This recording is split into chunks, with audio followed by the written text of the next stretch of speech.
So could you just talk a little bit about some background information on yourself? Yeah, sure.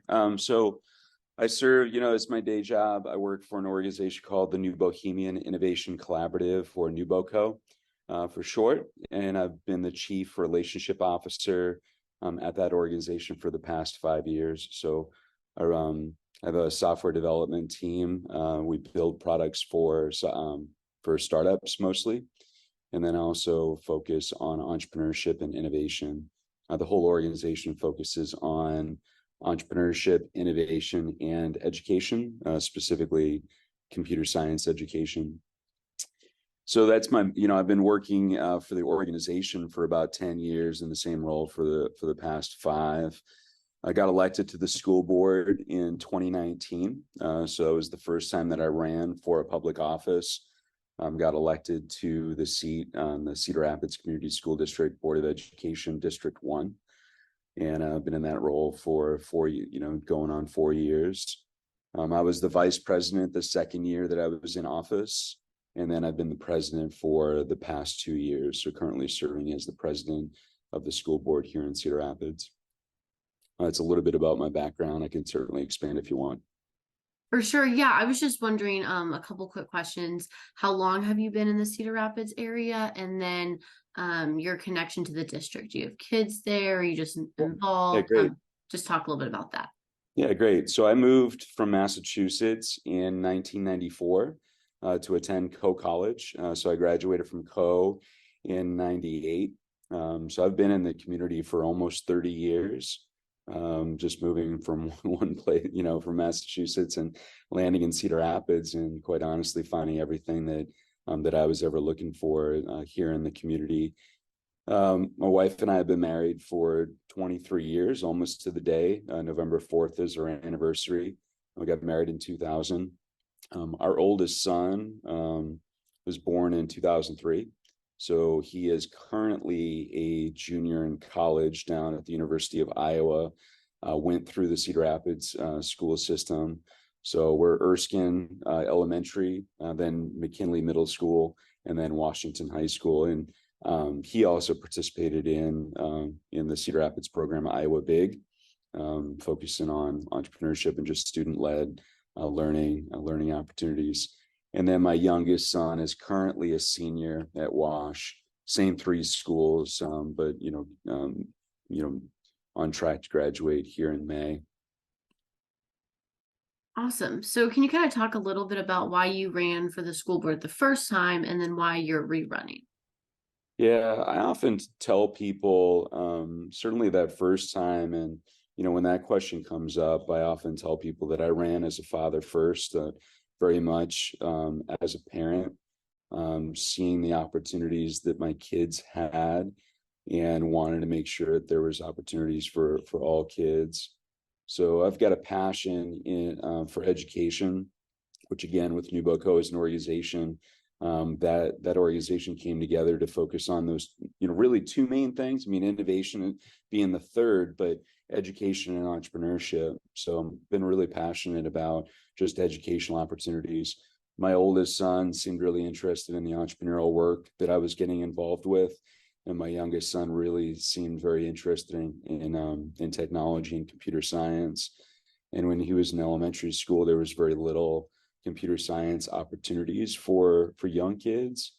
And, as just as a focus area. And, when I look at what the school is focusing on with career and technical education, it just feels like a tremendous opportunity for the entire community, but certainly for kids, to create more pathways for kids so that they're not just graduating with that one piece of paper, the high school diploma, but also with some college credit or with some career certifications. The opportunity to go to college is a great one, but it's certainly not something that everyone sees themselves doing.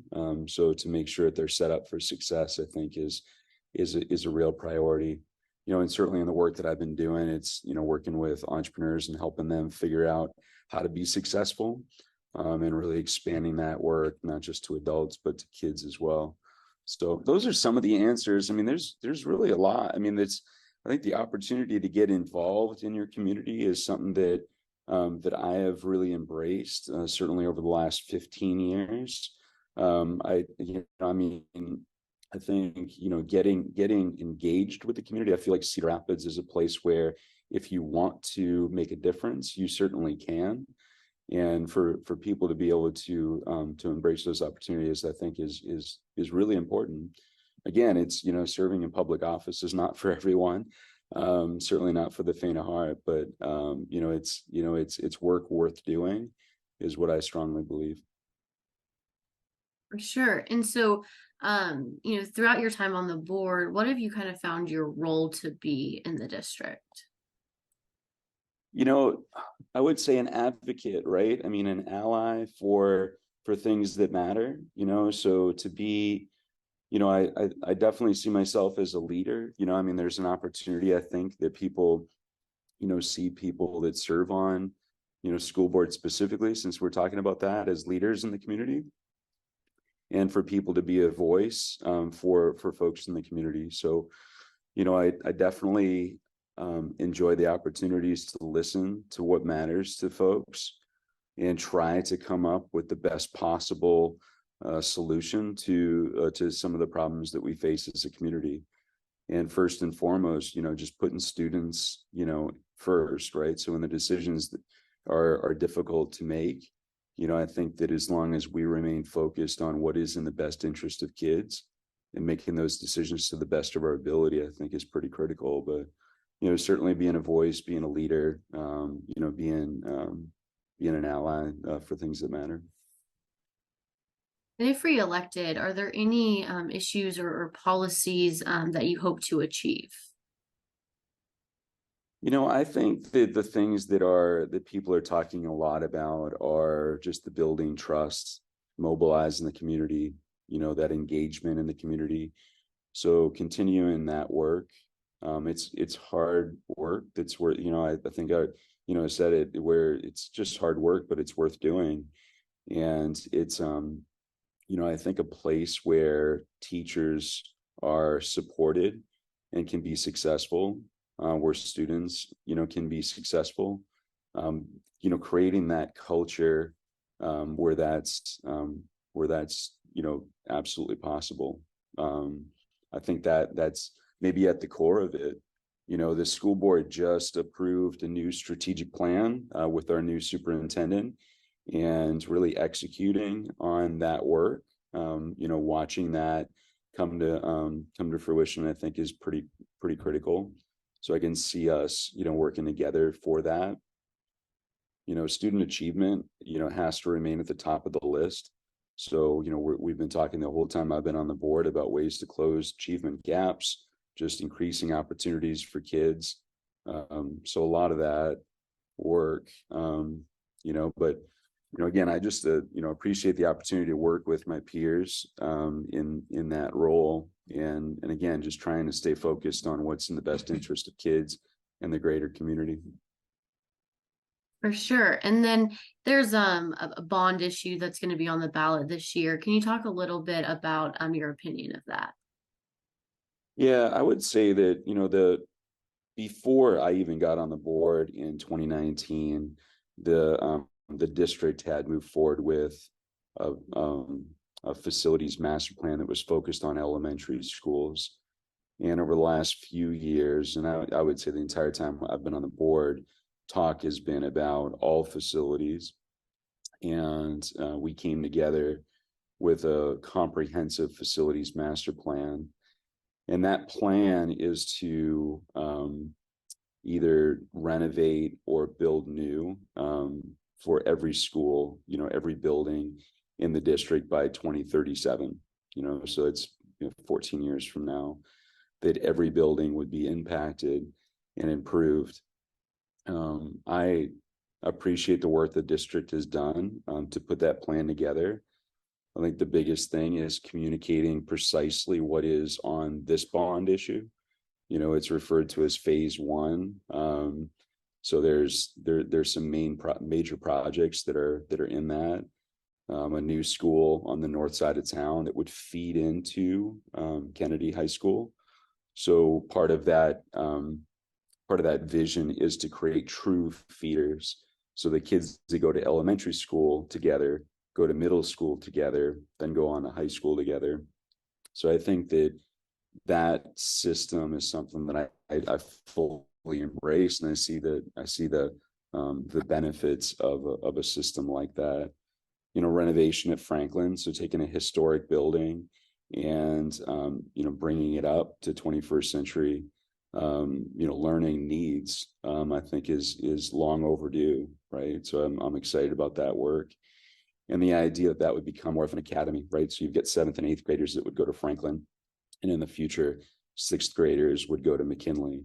So again, you're taking those kids that are going to elementary school, putting them together, and then just having that one grade for 6th grade, I think would be really impactful for those kids, and then for them to move on together to 7th and 8th grade, and then on to Washington. A lot of talk about turf fields, right? So turf fields for me are not just about the football team. They certainly benefit the football team, but they're for all students. The accessibility of them, I think, is well documented. And then the access for other extracurriculars. Band is one that comes to mind. When I drop my kids off at high school, you see bands practicing wherever they can. So to be able to have access to a flat, safe surface, I think is really important. Spent some time in Kennedy's high school, so I don't know if you've been in Kennedy, but Kennedy is our largest high school, and it's the cafeteria and the kitchen area is certainly not well suited for that size of school. So, and I think I've heard that kids will start taking lunch at 10:45, and we'll go well into the afternoon. I don't know how many lunch periods there are, but it's a lot. So to be able to expand that, and then Metro, we've heard was originally built as an elementary school. It's serving as a high school. So updates to that gym, I think, are long overdue. So, as a board member, I certainly can't tell people how to vote. But as an individual and as a member of this community, and seeing the impact that the schools have had on our family, I am very much supportive of the projects that are listed. And I also think that they've been prioritized in a way that I think will have some immediate impacts for our kids, that career in tech education, those spaces that we use for them. One, we could offer more programs with expanded spaces and expanded equipment. And we could, offer more and then expand the ones that exist. Welding is one that we looked at Kennedy, and I think the administrator there had said that they could triple the amount of equipment in that space, and and that might come close to being able to serve the kids that are interested in that. So. And just kind of my last thing, for Iowans who may not know you very well, is there anything else that you want them to know before they head to the polls on Tuesday? I take this work very seriously, and I really, strive to embrace the entire community in decision making. Try to get complete information before making a decision. Try to ask thoughtful questions, and provide the leadership that I think the district expects from board members. There's collaboration that's involved. I think that, I've really focused on that in my career, just taking lots of different viewpoints, and again, decisions that aren't easy to make, but doing the best that you can. I think that, I think in this community, I'm seen as a leader. I think I've been, certainly in my career, and in the work over the past 4 years. So I think I've got the experience to continue to do this work well. And I've got opportunities for growth that I'll continue to work toward and try to be the best possible school board member that I can be, and the type of board member that I think this community truly deserves.